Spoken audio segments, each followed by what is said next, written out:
ജനം ചെയ്തു കൊടുക്കണം.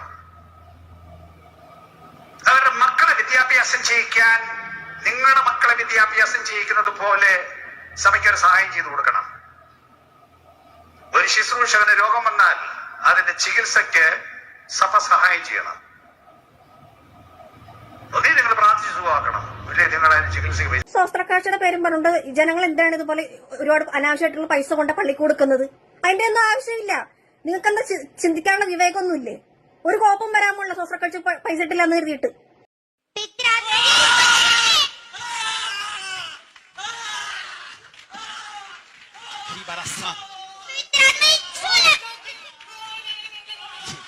ജനമേ, യഹോവ നിങ്ങളെ അനുഗ്രഹിച്ച് കാക്കുമാറാകട്ടെ. പിതാവിനും നിന്റെ വിശുദ്ധ റൂഹായ്ക്കും സ്തുതിയും ബഹുമാനവും യോഗ്യമായിരിക്കുന്നു. ഹലോ ഫ്രണ്ട്സ്, എല്ലാവർക്കും നമസ്കാരം. ആഹാ, കൊള്ളാം. എന്താണ്, നിങ്ങൾ കൂലിപ്പണിക്കാരനാണോ? വിശ്വാസിയെ, നിങ്ങൾ കൂലിപ്പണിക്കാരനാണോ? എങ്കിൽ നിങ്ങളൊരു കാര്യം ചെയ്യണം. നിങ്ങൾക്കുള്ളതെല്ലാം വിറ്റിട്ട് നിങ്ങൾ കൊണ്ടുപോയി നിങ്ങളുടെ സഭയിലുള്ള നിങ്ങളെ നടത്തുന്ന നിങ്ങളുടെ ദൈവദാസന്മാർക്ക് കൊണ്ടു കൊടുക്കണം. ഇത് ഞാൻ പറഞ്ഞൊന്നുമല്ല. നിങ്ങൾക്ക് ആശുപത്രി പോകാനും നിങ്ങൾക്ക് കൊച്ചിൻ്റെ കല്യാണം നടത്താനും അതോടൊപ്പം തന്നെ നിങ്ങൾക്ക് മറ്റുള്ളവരുടെ വീട് കൂതാശിക്ക് പോകാനും അങ്ങനെ തുടങ്ങി അതിനൊക്കെ നിങ്ങൾക്ക് കാശുണ്ടല്ലോ. അതിനൊന്നും കൊണ്ടുപോകുന്ന കാശ് നിങ്ങൾ ഈ ഒരു കാര്യത്തിൽ കണക്കിടാൻ പാടില്ല. കാരണം ഞങ്ങൾക്ക് തരണം. അതാണ് ഇപ്പോഴത്തെ ദൈവദാസന്മാരുടെ ആ ഒരു ഇത് പറയാനൊരു കാരണമുണ്ട്. നിങ്ങൾക്ക് എല്ലാവർക്കും അറിയായിരിക്കും, AG ചർച്ചിലുള്ള TGS ശൗമേൽ എന്ന് പറയുന്ന പുള്ളിക്കാരൻ.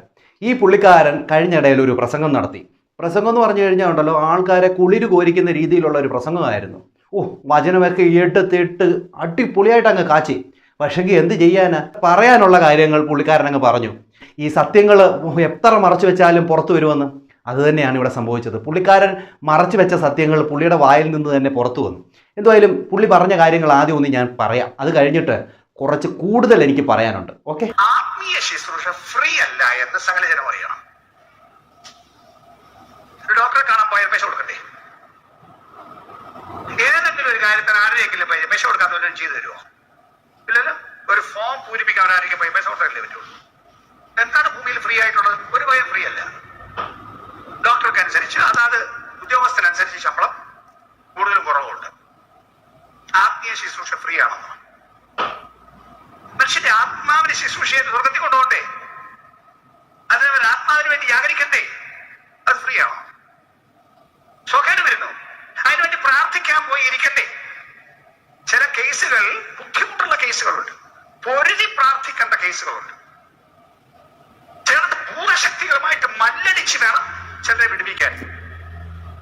നല്ലപോലെ തങ്ങളെ തന്നെ പണയം വെച്ച് വേണം ചില ശുശ്രൂഷയ്ക്ക് പോകാൻ. ഇതെല്ലാം ഫ്രീ ആണെന്നോ? ഡോക്ടർക്ക് പോയി പൈസ കൊടുക്കുമല്ലോ. 10 ലക്ഷം 15 ലക്ഷം 20 ലക്ഷം ഇല്ലാത്തത് ഉണ്ടാക്കി കൊടുക്കുമല്ലോ. ആത്മീയ ശുശ്രൂഷ ഫ്രീ ആണെന്നോ? ദൈവം പറഞ്ഞ അല്ല. ഇതാണ് നിങ്ങൾ കേൾക്കേണ്ടത്. അതായത് നിങ്ങൾ കൊണ്ടുപോയി ആശുപത്രിയിലൊക്കെ കൊണ്ട് പൈസ കൊടുക്കും. ഞങ്ങളോ സാത്താനോടൊക്കെ പോരാടണം.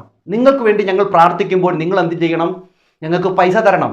നിങ്ങൾ കൊണ്ട് ആശുപത്രി പൈസ കൊടുക്കുമല്ലോ, അവിടെയൊക്കെ നിങ്ങൾക്ക് പൈസ കൊടുക്കാം. പക്ഷേ ഞങ്ങൾക്ക് എന്തുകൊണ്ട് തന്നുകൂടാ എന്നാണ് ഇവിടെ ഈ വലിയ മുതിർന്ന ഈ പാച്ചർ പറയുന്നത്. കൊള്ളാമല്ലേ വിശ്വാസികളെ? നിങ്ങൾക്ക് ഇത് തന്നെ വേണം, ഇത് തന്നെ നിങ്ങൾക്ക് കിട്ടണം. ഇങ്ങനെയുള്ളവന്മാരുടെ മുമ്പിൽ പോയിരുന്ന് നിങ്ങൾ ഇവന്മാർ പറയുന്നതും കേട്ട് കൊട്ടിപ്പാടിയിരിക്കുമ്പോൾ നിങ്ങൾക്ക് ഇത് തന്നെ വേണം. ഇത് തന്നെയാണ് നിങ്ങൾക്ക് ഇവന്മാർ തരാനായിട്ട് ഉദ്ദേശിക്കുന്ന കാര്യങ്ങൾ. കാരണം ഇത്രയേ ഉള്ളൂ, നിങ്ങൾ വേർപ്പൊഴുക്കി കഷ്ടപ്പെട്ടുണ്ടാക്കുന്ന പൈസ ഇവന്മാരുടെ കയ്യിൽ കൊണ്ടു കൊടുക്കുക. നിങ്ങൾ ഭക്ഷണം കഴിച്ചോ ഇല്ലയോ എന്നുള്ളതൊന്നും ഇവന്മാർക്ക് അറിയണ്ട. ഇവന്മാരുടെ കീശ നിറയണം.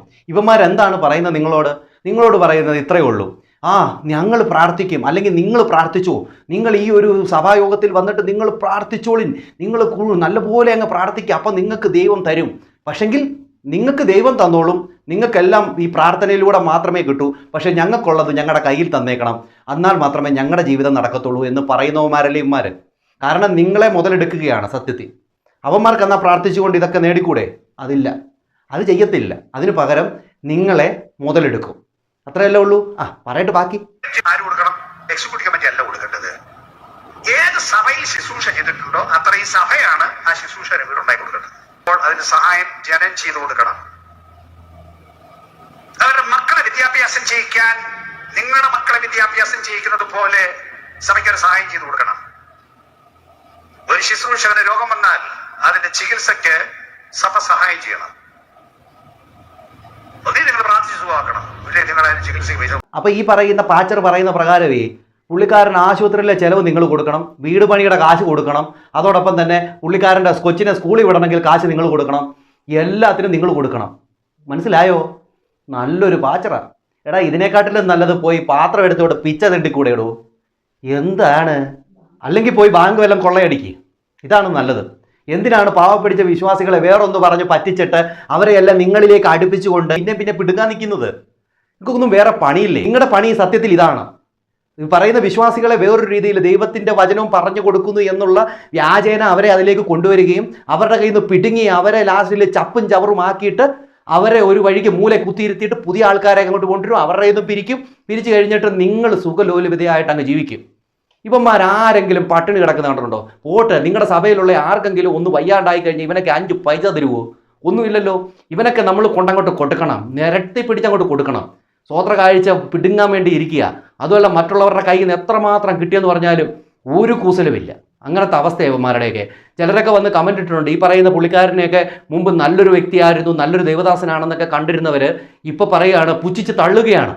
അങ്ങനെ സത്യങ്ങൾ പലർക്കും മനസ്സിലാവുന്നുണ്ട്. ഞാൻ കഴിഞ്ഞൊരു വീഡിയോയിൽ ഇട്ടിരുന്നു, ലാസർ ബി മാത്യു എന്ന് പറഞ്ഞൊരു പുള്ളിക്കാരൻ കന്യാമറിയത്തെക്കുറിച്ച് പറഞ്ഞത്. കന്യാമറിയം യേശുവിന് മുല കൊടുത്തിട്ടില്ലെന്നും മുല കുടിപ്പിച്ചിട്ടില്ലോ എന്ന് വന്ന രീതിയിൽ പുള്ളിക്കാരൻ പറയുന്നു. ഇവന്മാരുടെ വായിൽ നിന്ന് വീഴുന്നത് എന്താണെന്ന് ഇവന്മാർക്ക് പോലും അറിയില്ല.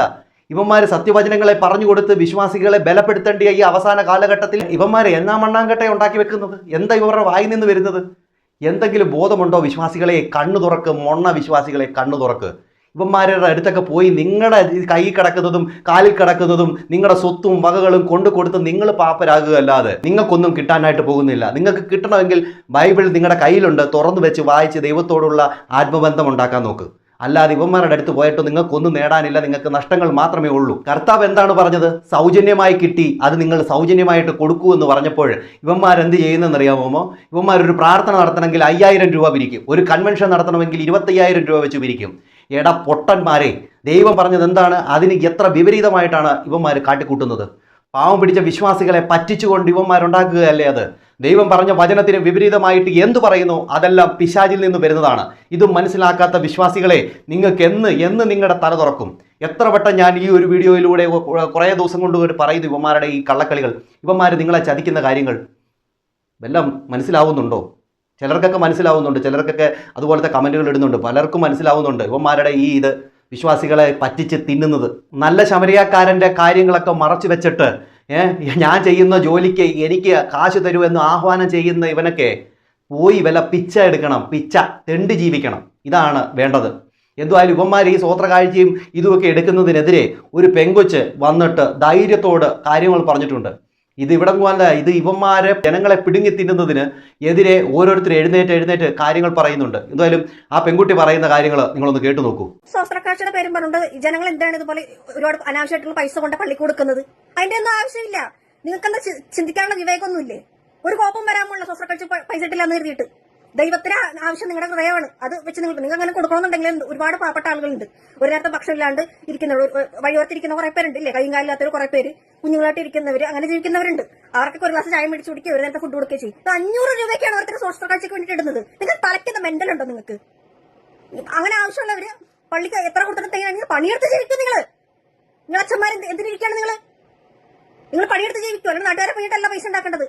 ഓരോ പുണ്യാളന്മാരുടെ തിരുനാളിനും അതിനൊക്കെ വേണ്ടിയിട്ട് അതിനും പൈസ വരും. എന്നിട്ട് തികയുന്നില്ല, അതല്ല ഇങ്ങോട്ട് താഴെ ഇത് തന്നെ പരിപാടി. കവറിട്ട് കൊടുക്കുന്നു, അങ്ങനെ ഇട്ട് കൊടുക്കുന്നു, നേരിട്ട് കൊണ്ട് കൊടുക്കുന്നു. ഇത് എന്താണ് ഇത്? കച്ചവടമാക്കണത്, ദൈവത്തിന് വിറ്റ് കാശാക്കാണ് ഇവര്. അവിടെ ഒന്നും ദൈവം ഇരിക്കത്തില്ല. അതൊക്കെ പറഞ്ഞു കഴിഞ്ഞാൽ അപ്പൊ പറയും അവിടെ എന്താണ് നിങ്ങൾ നരകത്തിൽ പോകും, മറ്റാണ് മറിച്ചാണ്. നിങ്ങൾ കുറെ നാളെ ഈ സ്വർഗത്തിന്റെ നരകത്തിന്റെ പരിപാടി ജനങ്ങളെ പിഴിഞ്ഞ് ജീവിക്കാൻ തുടങ്ങിയിട്ട് ഇനിയെങ്കിലും ജനങ്ങളിത് മനസ്സിലാക്കത്തില്ല. ഇനി വരുന്ന തലമുറ ഇങ്ങനെ വഴിവെച്ച് പോയിരിക്കട്ടെ. അതിന്റെ പേരിൽ കുറെ ജ്ഞാനക്കോണാച്ചികളുണ്ട്, പിന്നെ വേറെ കൗൺസിലിംഗ് കോണാച്ചികളുണ്ട്. അതിന്റെ പേരിൽ ജനങ്ങളെ തമ്മിലെടുപ്പിക്കുക. ഈ സെമിനാറിലൊക്കെ പഠിക്കാൻ പോകുന്ന പിള്ളേരുണ്ട്, അവർക്കൊക്കെ വേറൊരു ഫുഡ്, ഈ തലപ്പത്തിരിക്കുന്നവർക്ക് വേറൊരു ഫുഡ്. ഇതെന്തൊരു വിരോധാഭാസം ഇത്? ഓരോ മാതിരി പട്ടിഷോ കാണിച്ചുകൊണ്ടിരിക്കുക. എന്നിട്ട് എന്തായാലും പറയുമ്പോഴത്തേക്ക് അപ്പൊ സ്വർഗത്തിന്റെ നരകത്തിന്റെയും പേരും പറഞ്ഞുകൊണ്ട് ഈ ജനങ്ങളെ പേടിപ്പിക്കരുത്. ഇപ്പൊ എന്റെ മമ്മിയുടെ ഒക്കെ ആ തലമുറയിലുള്ളവരൊന്നും പറഞ്ഞ് തിരുത്താൻ പറ്റത്തില്ല. കാരണം അവരിങ്ങനെ ബ്രെയിൻ വാഷ് ചെയ്ത് വെച്ചേക്കാണ്. അയ്യോ എന്തെങ്കിലും പറഞ്ഞു കഴിഞ്ഞാൽ അത് അങ്ങനെ ഇങ്ങനെ മറ്റൊന്ന് മറിച്ചത്. ഇതിനകത്ത് നിങ്ങൾ ശ്രദ്ധിക്കേണ്ടത്, ആരെങ്കിലും ഒരു വിശ്വാസി ഇവർക്കെതിരെ എന്തെങ്കിലും പറഞ്ഞാൽ, ഇവർ ചെയ്യുന്നത് മോശമാണെന്ന് പറഞ്ഞാൽ ഉടനെ അവരോട് പറയും നിങ്ങൾ സ്വർഗത്തിൽ പോകത്തില്ല, നിങ്ങൾ നരകത്തിൽ പോകും. നിങ്ങൾ പാച്ചർമാർക്കെതിരെ പറഞ്ഞു കഴിഞ്ഞാൽ, നിങ്ങൾ ദൈവദാസന്മാർക്കെതിരെ പറഞ്ഞു കഴിഞ്ഞാൽ നിങ്ങൾക്ക് ദൈവം നല്ല ശിക്ഷ തരും എന്ന് പറഞ്ഞ് അവരെ പേടിപ്പിക്കും. അവരെ പേടിപ്പിച്ച് വെക്കും. പ്രത്യേകിച്ച് പറയുകയാണെങ്കിൽ കുറച്ച് പഴയ മനുഷ്യരോട്, നമ്മുടെയൊക്കെ അച്ഛനും അമ്മമാരോടൊക്കെ ഇത് തന്നെ അവർ പറഞ്ഞു വെക്കുന്നത്. അവർ പേടിച്ചിരിക്കും, ഓ ചിലപ്പോൾ അങ്ങനെ ആയിരിക്കുമെന്ന്. കാരണം ഇവന്മാർ പറയുന്നത് മാത്രമല്ലേ അവർ വിശ്വസിക്കുന്നുള്ളൂ. അവർ വചനം ഇങ്ങനെ വായിക്കുന്നില്ല. ഇവന്മാരുടെ ഉപദേശം കേട്ട് കേട്ട് അവരുടെ സിരകളിൽ ഇങ്ങനെ കയറിപ്പോയി. അതുകൊണ്ട് തന്നെ ഇവന്മാർ അതെടുത്ത് നല്ലപോലെ ഉപയോഗിക്കും. പാവം പിടിച്ച വിശ്വാസികൾ പിന്നെയും പിന്നെയും പോയി ഇങ്ങനെ നശിച്ചുകൊണ്ടേയിരിക്കും. ഇതിനകത്ത് ഈ പുള്ളിക്കാരി പറയുന്നത് വളരെ വ്യക്തമായിട്ടുള്ള കാര്യമാണ്. എല്ലായിടത്തും നടക്കുന്നതാണ് ഇത്. പെന്തക്കോസ്തൊന്നും കുന്തക്കോസ്തൊന്നും അല്ല, എല്ലായിടത്തും നടക്കുന്നതാണ്. ഓർത്തഡോക്സിലും കത്തോലിക്കയിലും എന്ന് തുടങ്ങി ഈ ദൈവത്തിൻ്റെ പേരിൽ ദൈവം എന്താണോ പറഞ്ഞത് അതിന് ഓപ്പോസിറ്റായിട്ട്, വിപരീതമായിട്ട്, സാത്താനികമായിട്ടാണ് ഇവന്മാർ ചെയ്തുകൊണ്ടിരിക്കുന്നത്. അതിനെതിരെയാണ് ഓരോരുത്തരും പ്രതികരിക്കുന്നത്. ഈ പെൺകുട്ടി പറഞ്ഞ കാര്യങ്ങൾ വളരെ വ്യക്തമായിട്ടാണ് പറഞ്ഞത്. വളരെ വൈകാരികമായിട്ടാണ് ഈ പെൺകുട്ടി മറുപടി പറഞ്ഞിരിക്കുന്നത്. എന്തായാലും ബാക്കിയോടെ കേട്ട് നോക്കൂ. എന്താണെന്നറിയാമോ, എന്താ ആളാന്നറിയാമോ? എടാ നീ ഒന്നും പഠിപ്പിച്ചിട്ടൊന്നും വേണ്ട ദൈവം എന്താണെന്ന് അറിയാൻ വേണ്ടിയിട്ട്. ബൈബിൾ എടുത്ത് വെച്ച് വായിച്ചു നോക്കിയാൽ ദൈവം ആരാണ് എന്താണെന്നുള്ളത്. എന്നിട്ട് ഈ കുറെ ധ്യാനത്തിന്റെ വരുമ്പോണ്ട് അതും പിരിവ് ഇതൊക്കെ പോണേനൊക്കെ തലയ്ക്ക് മെന്റലാന്ന് ഇല്ലാത്ത മെന്റലുണ്ടാവത്തേ ഉള്ളൂ. കുറെ കൗൺസിലിംഗ് കോണാച്ചുകളുണ്ട്. വന്നു കയറിയപ്പോ തന്നെ പരിശുദ്ധാത്മാവെന്ന് വെളിപാട് കൊടുത്തു. എന്ത് തേങ്ങാക്കൊലയെ കൊടുത്തത്? പണിയെടുത്ത് ജീവിക്കണപ്പാ. എന്റെ നാട്ടുകാരെ പറ്റിച്ചാണ് ജീവിക്കുന്നത്. ഓരോ ഭക്തിയും കുത്തിയും കൊണ്ട് ഇറങ്ങിക്കണം. ഓരോ പുണ്യാളമ്മേന്റെ പറഞ്ഞുകൊണ്ടും തട്ടിപ്പ് നടത്തുന്നുണ്ട്. പുണ്യാളുടെ മോതിരത്തിന് ഇത്, എണ്ണക്കിത്, വടി, കുന്തം, കുറുവടി, കുടച്ചക്രം, എല്ലാത്തിനും വെടികൂടി, എല്ലാത്തിനും തന്നെ. എന്നൊക്കെ എല്ലാത്തിനും പിടിച്ച് ജയിലിടാറുണ്ട്.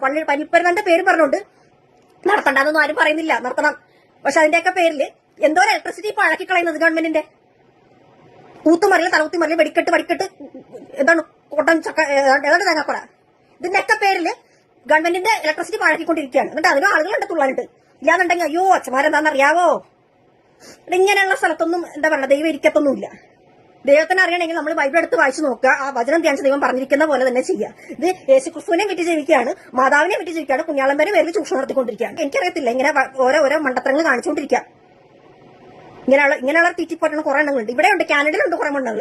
എന്റെ ഒരു ഫ്രണ്ട് ഇതുപോലെ കുട്ടിയുടെ ബാപ്റ്റൈസേഷൻ അവിടെ നടത്തണമെന്ന് പറഞ്ഞിട്ട് അവിടെ നിന്ന് വെപ്പണം, ഇവിടെ നിന്ന് വെപ്പണം, മറ്റേ വെപ്പണം, മറിച്ച് വെപ്പണം, ഇതെല്ലാം ഒപ്പിച്ചുകൊണ്ടിട്ട് നടത്താൻ വില്ലിങ്ങല്ല. എന്റെ ആ ഫ്രണ്ടിന്റെ വേറൊരു സുഹൃത്ത് പറഞ്ഞു, ഒരു കവറിലിട്ട് ഒരു 25,000 രൂപ അങ്ങോട്ട് കൊടുത്തു കഴിഞ്ഞാൽ സംഭവം ഏറ്റു. അതുപോലെ തന്നെ ചെയ്തു. അപ്പൊ ഒരു കുഴപ്പമില്ല. അപ്പൊ എന്താ ചൂഷണമല്ലേ ഇതൊക്കെ? മറ്റുള്ളവരെ പറ്റിച്ച് ജീവിക്കുക. അതായത് പാണിയെടുത്ത് തിന്നടാപ്പാ, നാട്ടുകാരെ പറ്റിച്ച് ജീവിക്കാണ്ട്. ഇങ്ങനെയുള്ള അതിനൊക്കെ പിടിച്ചിട്ടുണ്ടല്ലോ, എന്താ ചെയ്യേണ്ടതെന്നുള്ള അറിയത്തില്ല. അതേടാ, പണിയെടുത്ത് ജീവിക്കടാ. ഈ പെങ്കൊച്ചു പറഞ്ഞത് തന്നെയാണ് എനിക്കും പറയാനുള്ളത്. പണിയെടുത്ത് ജീവിക്ക്. ആൾക്കാരെ പറ്റിച്ചുകൊണ്ട് ജീവിക്കാതെ പണിയെടുത്ത് ജീവിക്ക്. ദൈവവചനത്തിന്റെ പേരിൽ ആ ജനങ്ങളെ വഞ്ചിച്ച് പാവം പിടിച്ചവരൊക്കെ പോയി ഒരു നേരത്തെ പൈസ ഉണ്ടാക്കാൻ, അന്നം തിന്നാൻ വേണ്ടി പൈസ ഉണ്ടാക്കുന്നതാ. അതൊക്കെ കൊണ്ടുവന്ന് നിന്റെ കീശയെ കൊണ്ടിടാനല്ല പാവം പിടിച്ചവർ പണിയെടുക്കുന്നത്. അവരെ മുതലെടുത്തുകൊണ്ട് അവരെ പിന്നെയും കൊണ്ടുവന്ന് വചനത്തിന്റെ പേരിലും ആദ്യം സ്വർഗം കൊടുക്കാമെന്ന് പറയും. അവർ പൈസ കൊടുത്തില്ലേ പറയും നിങ്ങൾക്ക് നരകമാണ്. ഇവന്മാരെയൊക്കെ എന്നാ ചെയ്യേണ്ടിയത്? മുള്ളുമുരിക്കെ സത്യത്തെ ഇടിച്ച് കയറ്റണം ഇവന്മാരെ. എന്നിട്ട് മോളിൽ നിന്ന് എടുത്ത് താഴോട്ടിടണം. ദൈവത്തിന് വിരോധമായിട്ട് സംസാരിക്കുന്നത്. ഇതിൻ്റെ അകത്ത് പെങ്കൊച്ച് പറയുന്നൊരു കാര്യം കണ്ടോ? ഈ പെൺകുട്ടി കാനഡയിലാണ്. അവിടെ ഒരു പള്ളിയിൽ ഒരു കുഞ്ഞിൻ്റെ മാമോദിസയ്ക്ക് വേണ്ടി പറഞ്ഞപ്പോൾ ആ പേപ്പർ വേണം, ഈ പേപ്പർ വേണമെന്ന് പറഞ്ഞു. അതൊക്കെ കൊടുത്തിട്ട് നടത്തി കൊടുക്കുന്നില്ല. അങ്ങനെ ഇരുന്നപ്പോഴാണ് ഒരു കൂട്ടുകാരൻ പറഞ്ഞത്, എന്നാൽ ഒരു കവറിൻ്റെ അകത്ത് ഒരു 25,000 അങ്ങോട്ട് മടക്കി കൊടുത്തു. സംഭവം നടന്നു. അപ്പോൾ ഇവന്മാരുടെയൊക്കെ കയ്യിലിരിപ്പ് എന്താണ്? പൈസയ്ക്ക് വേണ്ടി. അല്ലാതെ എന്താണ്? ഇവന്മാരുണ്ടാക്കി വെച്ചിരിക്കുന്ന ഡോക്ടറെ നിങ്ങളിലേക്ക് അടിച്ചേൽപ്പിക്കുകയല്ലേ? അതുപോലെ തന്നെയാണ് എനിക്കറിയാവുന്ന ഒരു ബന്ധക്കോസ് കുടുംബമുണ്ട്. അവിടെ ഇത് തന്നെയാണ് അവസ്ഥ. ഇവിടെ ആ വീട്ടിലേക്ക് കെട്ടിക്കൊണ്ട് വന്നൊരു പെങ്കൊച്ച്, ആ പെങ്കൊച്ച് ആഭരണം വിട്ട് കഴിഞ്ഞാൽ പെങ്കൊച്ചിനെ സ്നാനം കഴിപ്പിക്കത്തില്ല. കാരണം ഇവർക്ക് തടസ്സം ആ മാലയാണ്. പെൺകുട്ടി മാല ഇട്ടത് സ്വർണം ഇടുന്നതും ഇവർക്ക് അങ്ങോട്ട് ഏതാണ്ട് ഇത് കിട്ടുന്ന പോലാണ്. അതിട്ടുകൊണ്ട് ആ പെൺകുട്ടിയെ സ്നാനം കഴിപ്പിക്കത്തില്ല. അതുകൊണ്ട് തന്നെ ആ പെൺകുട്ടിക്ക് സ്നാനം കഴിക്കണമെന്ന് ആഗ്രഹമുണ്ട്, എങ്കിൽ പോലും അത് ചെയ്യിക്കത്തില്ല. അതിൻ്റെ തടസ്സം ഈ മാലയും കമ്മലും ഇതൊക്കെയാണ്. സ്വർണം തടസ്സമാണ്. ഏടാ ഇവനൊക്കെ എന്താ ചെയ്യുക? കുറച്ച് കാശ് കൊണ്ട് കൊടുത്തേ, ആ പെൺകുട്ടി കുറച്ച് കാശ് കൊണ്ട് ഇവന്മാർക്കൊന്ന് എറിഞ്ഞു കൊടുത്തേ. അപ്പം ഇവന്മാരുടെ ഇതൊന്നും കാണത്തില്ല. അപ്പോൾ ഇവന്മാർ പറയും, ഓ അതൊന്നും കുഴപ്പമില്ലല്ലോ, ഇച്ചിരി സ്വർണ്ണം ഇട്ടുകൊണ്ട് സ്നാനപ്പെട്ടാൽ ഇപ്പം എന്നാ കുഴപ്പം എന്ന് പറഞ്ഞു ഇവന്മാർ അന്നേരം പ്ലേറ്റ് മാറ്റും. ഇവന്മാർക്ക് എന്താ വേണ്ടിയത്? എല്ലാത്തിനും വേണ്ടിയത് പണം. എടാ ദൈവം പറഞ്ഞത് ഞാനല്ലാതെ അന്യ ദൈവങ്ങൾ നിനക്ക് ഉണ്ടാകരുതെന്ന് പറഞ്ഞു. യാതൊരു വിഗ്രഹത്തെ ഉണ്ടാക്കരുത്, അതിനെ ആരാധിക്കരുതെന്ന് പറഞ്ഞു. അപ്പോഴാണ് ഇവന്മാര് ഈ ദ്രവ്യാഗ്രഹത്തെ ആഗ്രഹിച്ചുകൊണ്ടിരുന്ന വിശ്വാസികളെ വഞ്ചിച്ചുകൊണ്ടിരിക്കുന്നു. കർത്താവിൻ്റെ കൽപ്പനകളെ പറ്റിച്ചുകൊണ്ട് ജീവിക്കുന്നു, തിന്നു മുടിക്കുന്നു. ഇവന്മാരെയൊക്കെ എന്നാണ് പറയേണ്ടത്? ഇപ്പോഴിതാ ഈ ഒരു വീഡിയോ നിങ്ങൾ കണ്ടു നോക്കിയേ. ഇത് കണ്ടോ? ഒരു കൊച്ച് LKG പഠിക്കുന്ന ഒരു കൊച്ചാ. ഈ കൊച്ചിനെയും കൊണ്ട് വരെ ഡ്രാമ ചെയ്യുകയാണ്. അതിനകത്ത് പരിശുദ്ധാത്മാവ് കയറി എന്നുള്ളത്. എന്നിട്ട് ആ കൊച്ച് മറ്റുള്ളവരുടെ കയ്യിൽ വെക്കുന്നു, അവർ തെറിച്ച് വീഴുന്നു. എന്തുവാ ഇതിനൊക്കെ പറയേണ്ടത്? കുഞ്ഞു പിള്ളേരെ പോലും വെറുതെ വിടുന്നില്ല, അവരെയും വെച്ചുകൊണ്ട് ഡ്രാമ കളിക്കുകയാണ്. നിങ്ങളൊന്ന് കണ്ടു നോക്കി.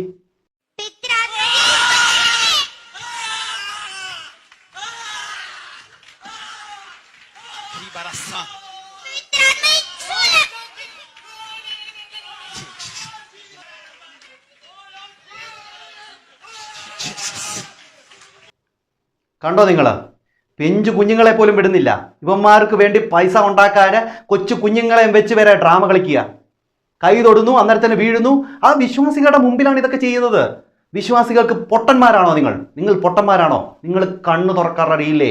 ആ പെഞ്ചു കുഞ്ഞ് അവരുടെ ദേഹത്ത് തൊട്ടപ്പോഴത്തേന് ആ കൊച്ച് അവർ കണ്ടോ വിറച്ച് പോകുന്നത്. ഇതൊക്കെ ഡ്രാമകളാണ്. ഇതൊക്കെ നിങ്ങളുടെ ഇത് പറയുന്ന മാജിക്, നിങ്ങളുടെ കണ്ണുകളെ കെട്ടിക്കൊണ്ടുള്ള മാജിക് ഇതാണ് കാണിക്കുന്നത്. ദൈവം എന്തു പറഞ്ഞു അതിന് എത്ര വിപരീതമായിട്ടാണ് ചെയ്യുന്നത്.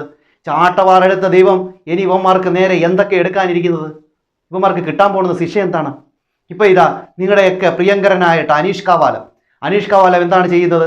ഇപ്പം പറഞ്ഞിട്ട് അച്ഛന്മാരെ അനുകരിക്കുകയാണ്. ഇതുവരെ പുള്ളിക്കാരൻ സാംബശിവൻ്റെ സൗണ്ടായിരുന്നു, എല്ലാവരും പറഞ്ഞുകൊണ്ടുള്ള സൗണ്ടായിരുന്നു. ഇപ്പോൾ ആ സൗണ്ട് മാറി. ഇപ്പം മാറിയിട്ട് പുള്ളിക്കാരൻ ഇപ്പോൾ അച്ഛന്മാരെ അനുകരിക്കുകയാണ്. ഞാൻ പറഞ്ഞത് നിങ്ങൾക്ക് വിശ്വാസമാകുന്നില്ലയോ? നിങ്ങളൊന്ന് കണ്ടു നോക്കി. അച്ഛന്മാർ കുർബാനയിൽ എങ്ങനെയാണ് പറയുന്നത് അത് തന്നെ ഇപ്പോൾ അനുകരിച്ചിട്ടുണ്ട്. കേട്ടു നോക്കൂ. ജനമേ, യഹോവ നിങ്ങളെ അനുഗ്രഹിച്ച് കാക്കുമാറാകട്ടെ. പിതാവിനും നിന്റെ വിശുദ്ധ റൂഹായിക്കും സ്തുതിയും ബഹുമാനവും യോഗ്യമായിരിക്കുന്നു. ഹോശോ